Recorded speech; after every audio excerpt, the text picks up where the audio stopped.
Welcome back to GIS analysis at the University of Alaska Fairbanks.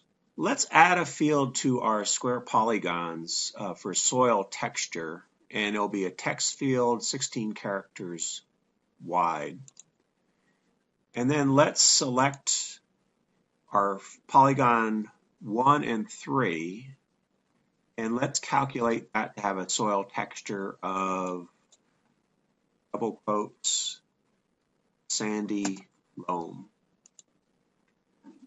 And then we'll switch our selection, and these polygons will give a soil texture of loamy sand.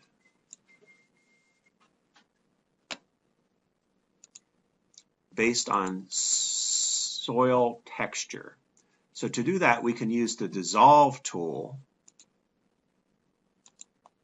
So we're going to dissolve our polygon based on a field, soil texture. So now we've got this polygon represents loamy sand, and this polygon represents sandy loam. So let's symbolize our input polygons by the soil texture field. So that's our 4 input polygons. And then we'll symbolize our output from the dissolve using the same symbology. So we can import our symbology from our square polygons. So then this is the output from our dissolve. Also use the dissolve tool on polygons that are not adjacent to each other. So let's buffer our square polygons label by a distance of 1 to create some polygons that are not adjacent to each other. But before we do that, our coordinates are unknown, so in our data frame, if we go to properties, let's specify our units.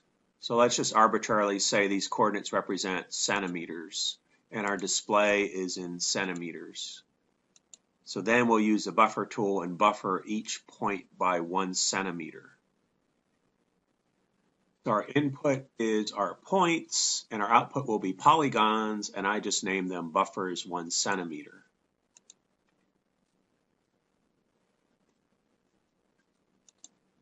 So let's give 3 of these polygons the same value. So I'll select these 2, hold the Shift key down and select this one, and then we'll give them, for point ID, we'll give them the point ID of 50.